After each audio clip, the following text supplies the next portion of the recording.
Hello all, my name is Krishnayak and welcome to my YouTube channel. So guys, today in this particular video we are actually going to see this amazing AutoML library which is called as EvalML. Okay, and this was actually told by one of my subscribers. He wanted me to create a specific video for this, so I thought of why not make this, and I had also not explored it, but I explored it yesterday, and it's a pretty good library itself. You don't have to worry much about the feature engineering and feature selection. It automatically handles it. So let's go through this specific library, and people may be asking, Krish, so then when should we use this specific library?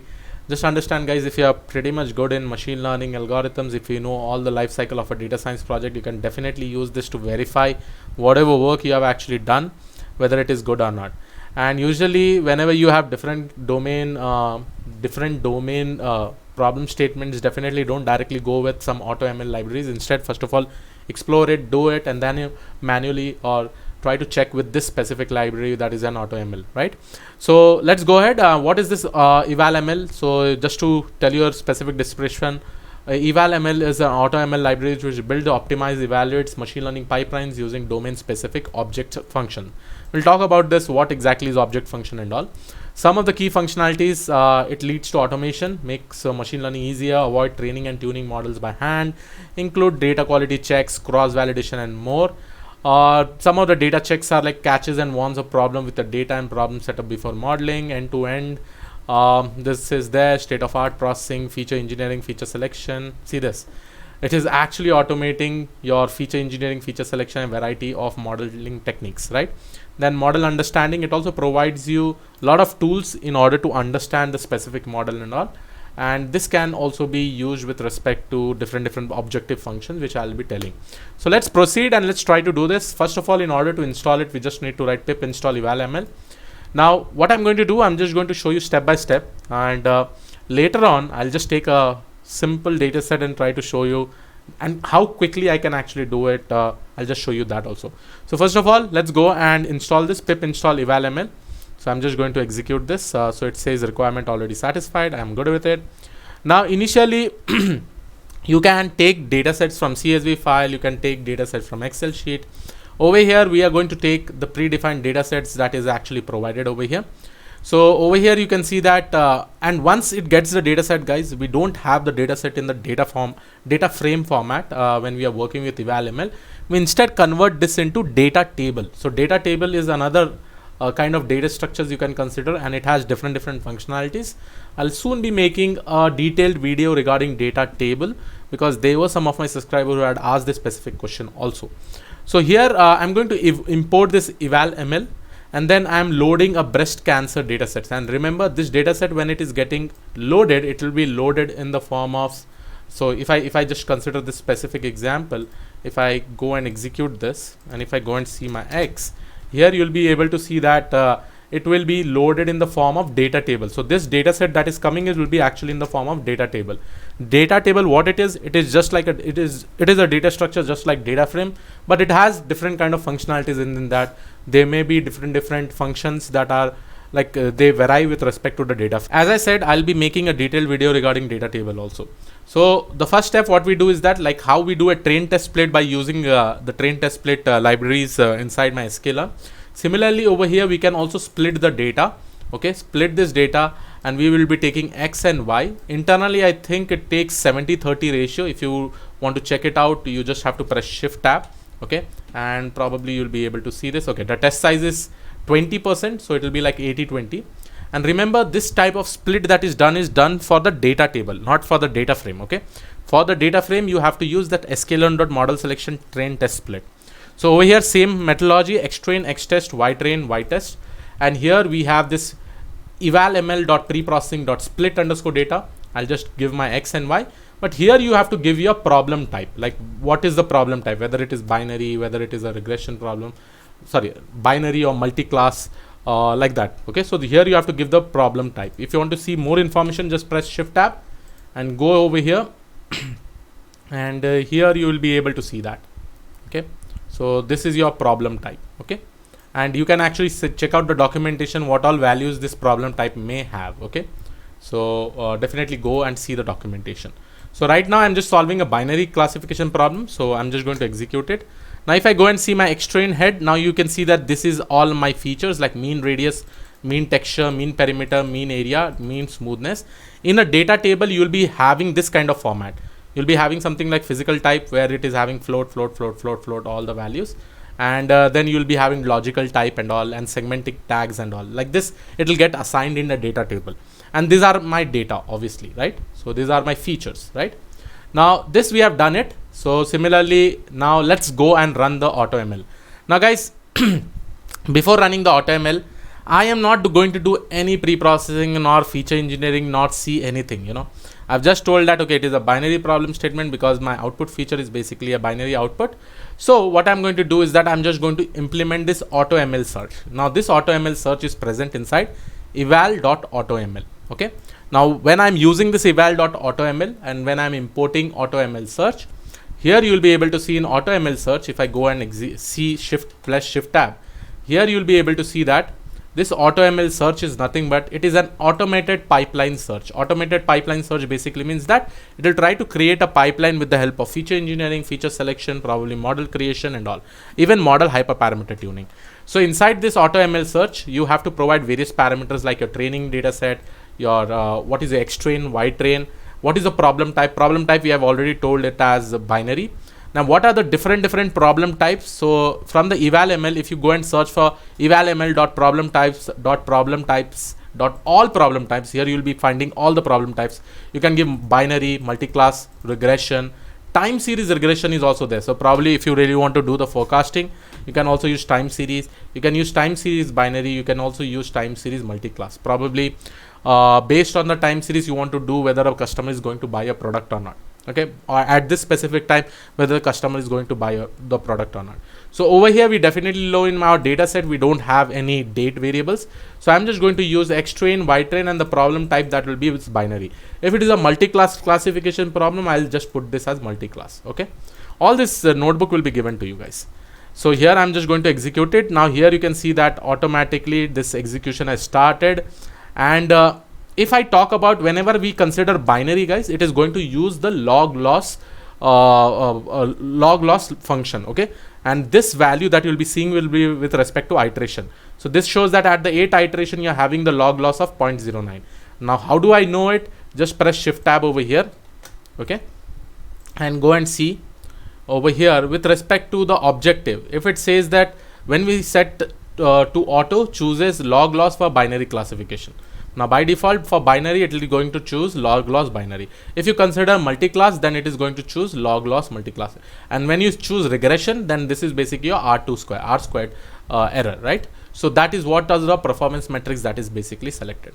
Now here you'll be able to see different. Now what this entirely thing is doing is that this is iterating through various algorithms, guys, various algorithms. In short, you'll be finding so many algorithms like random forest, XGBoost, logistic, all the classification problem like decision tree, and it will try to give us the performance based on this log loss. So here you'll be seeing that even elastic net classifier, extra classifier, decision tree classifier, model baseline binary classification, here you can see XGBoost, random forest classifier, logistic regression, everything has been applied, you know.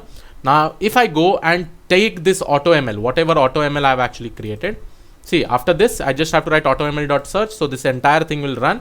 Now this AutoML, if I go and just execute AutoML.rankings, it will basically give me that which is the top best model that I've got. So here I have obviously got logistic regression, okay, this is my score, this is my validation score, and this is based on my log loss binary, okay, and this is percentage better than the baseline, high variance, CV, this all parameters are there. See in parameters they will give you the information like imputer was used in order to handle the NaN values, probably category impute strategy was used to handle the category NaN values. So all this information you'll be getting with respect to the AutoML rankings, and the rankings that is basically shown that over here probably the highest is logistic regression, okay, which is giving us a better accuracy. Now I will try to get the best pipeline, and in order to get the best pipeline, what you have to write, you just have to write AutoML.best_pipeline. When I execute this, here you can see that the best pipeline is basically logistic regression. So this is my logistic regression. You can see what all parameters it has selected. It has selected penalty as L2, C is equal to 1.0, n_jobs is equal to -1, multi-class with this all parameters. It has done now so many hyperparameter tuning, right? To handle the NaN values, it has used imputer, right? All these things are there. Now I'll store this best pipeline in one variable called as best pipeline. So I'll just execute it.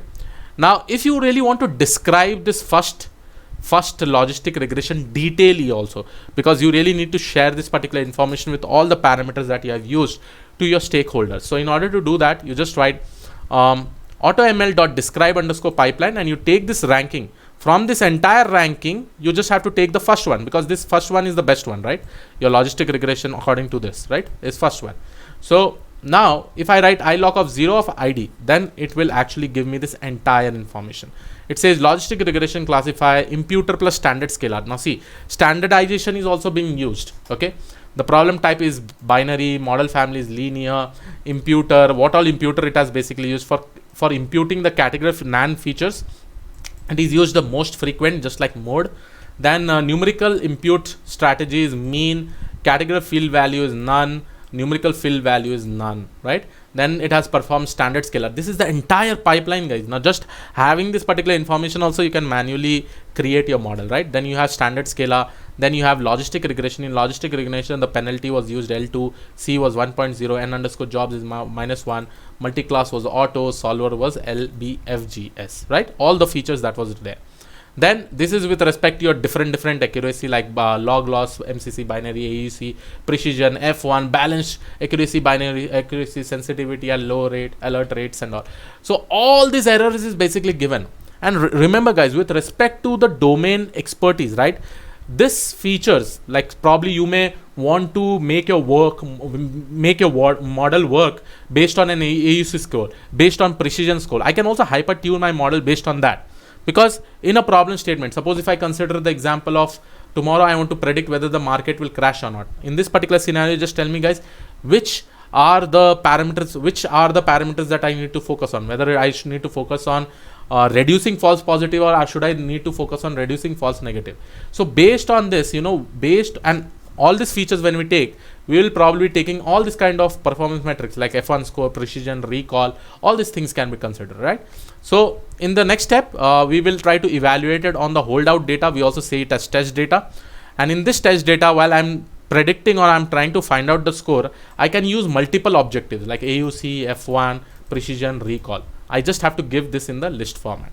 So once I execute it, here I'm getting 0.99, 0.963, 0.975, 0.95. Here you can see very clearly, right? So AUC is giving you 99% accuracy. F1 score is basically giving you 96. Precision is 0.975, 97%, and over here recall is 95. Now suppose I may consider that, okay, I need to hyper tune my model based on AUC score. Then how do I do it? So in the AutoML search, when I'm giving my X-train and Y-train, I need to give the problem type. So problem type is obviously binary. Then the objective I can change. Here objective, instead of writing F1 or precision or auto, here I will write AUC. Okay, probably I want to keep an objective as F1, I can write F1. If I want to keep the objective as recall, I can write recall over here. Okay, and additional objectives also you can find out, like after AUC you need to focus on F1 and precision, just write it like that. Then maximum matches, optimized threshold is equal to true. Then we just do this search. Now once we execute this, guys, here you'll be able to see that on what it is getting trained. The pipeline search is based on iteration versus AUC, because my main objective was AUC. Additional objective I've given as F1 and precision, right? So here you'll be able to see. Now if I go and see my rankings, obviously over here now it has changed. Now see, previously when I just change my objective, now instead of using logistic regression, now it is getting extraordinary classifier, right? And what I'll do, I'll just select this best pipeline in this variable, and I'll say that this best pipeline is with respect to my AUC score. And now I will try to see the score, and the objective is AUC. Now here you can see that it is getting 98%, right? So understand, we can train our model based on objectives, and that is how hyperparameter tuning will be done, And if I try to probably see this, if I try to see this only, and if I try to see the description of this particular model, let's see. Now whether I'll be able to see the description of this particular model. In order to see the description, I'll copy this only. I'll copy and paste this same thing. Okay, just see this. Okay, AutoML AUC.describe AutoML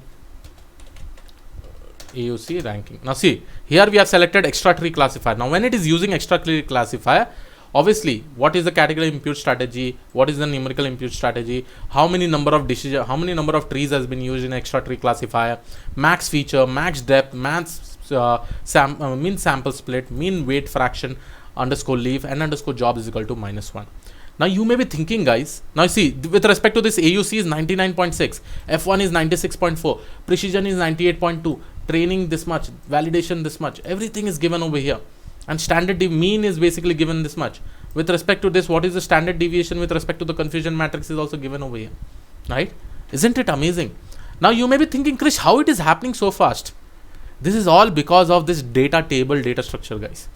I'll make a detailed video about data tables. It's pretty much amazing. It is faster than the data frames. Okay.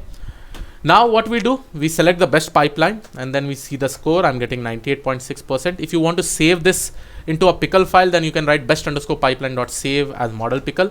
If you want to load it, again use automl.load on that particular pickle file. And then if you want to predict, just write predict underscore probe on xtest to data frame. Here you'll be seeing the prediction.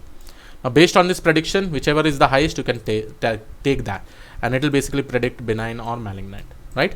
So isn't it amazing? Just imagine, guys, how many things we just did it.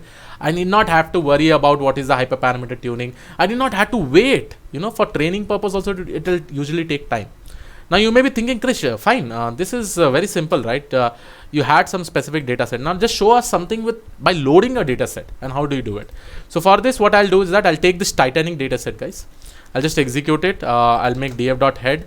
I'm just converting this into, let me just write it down over here. I think we have done this. Here we are converting this into independent and dependent features. Converting into independent and dependent features. So I've converted this into independent and dependent features. If I go and see my X head and probably my Y, and in our Titanic dataset, survived column is my dependent feature, okay, and remaining all are my independent feature. Now see, guys, they are nan values. There's so many things. They are name, they are strings, they are category features. I don't want to do any of these things. What I'll do, I'll just go over here. I will copy this entire thing, okay. So I'll say import ML, first of all, import eval, and obviously I know that I need to convert this data frame into what? Data tables. So in order to convert it, I'll just write like this. So I'm going to use this EvalML, and I'm going to use xtrain, xtest, ytrain, and ytest. Then do split data on problem type as binary, because this survived column is also binary. I will execute it. Okay. Okay, I'll execute it. Now here it has got executed. If I go and see my xtrain dot head, here you'll be able to see this. This is my entire data set. Now here you see this. It is having string, nan, so many things. How do I handle this? I don't want to get irritated because I know already to handle it, but again I have to search Google, I have to write my own code, I have to see the EDA part and all, okay. But sometimes I don't feel satisfied unless I don't do that. Now I'll just go and do my AutoML search. Now I'll do my AutoML search and execute it. Now let's see, it will execute for some time, okay. So here it has started with respect to iteration, log loss, binary values. Now it will keep on decreasing as we start going with multiple iterations, and finally this will get executed. See, nothing I have done, I just used that same thing. From CSV I have converted into data table, and I am just doing it. So 7th, so what all, let's see what all algorithms has been used. Decision tree classifier, logistic GBM classifier, elastic net classifier, cat boot classifier, XGBoost classifier, random forest classifier, logistic regression classifier, and how much time it took, 0.0042. Best pipeline is random forest classifier with imputer plus text featureization component plus one hot encoder also it is being used. Text featureization component, because there was already text. I could have dropped this because I don't want it also. What will I do with the help of name? Now first of all, I'll go and copy this automl.rankings. And now see that random forest is giving us the best thing with respect to this score. I am % better than baseline. And what I'll do, I'll go over here, try to explore my best pipeline. So I'll just go and copy and paste it over here. Okay, so this will be my best pipeline. And if I want to see what is the first best model that I've got in a much more detailed manner, I'll just go and copy this. So here you can see imputer plus this category most frequent, mean, text feature component is also there, one hot is also there, top underscore n, feature to encode, drop if binary, handle unknown, handling missing, error, random forest estimator, max depth underscore jobs. All this information is basically given. And finally what I can do is that I can basically check out the score based on all this particular thing.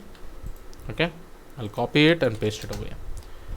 Here you can see based on AUC I'm getting 82, 73, 77, 69. Yes, AUC is still it's 82. Probably what I can do is that I can also drop this features if you want. Okay, so I'll drop this name feature over here. Okay, so suppose this is my x, I'll say that x dot drop x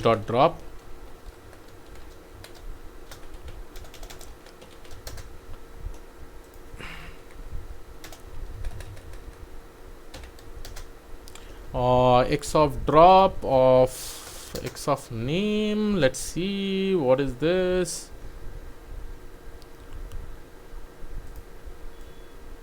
Let's see the parameters that is used with respect. Again I have to Google it if I am not able to do it. Labels, okay, I have to give my axis value. Axis is equal to 1. So here is my x, so let me just keep this as my x again. Okay, this is my y. Now let me quickly do it once again. So again I've done this, and let me start this training strategy. So log loss versus this, let's see whether it will happen quickly or not.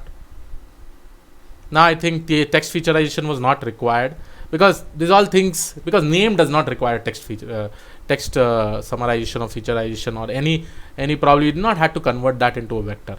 We have just use one hot encoder, right?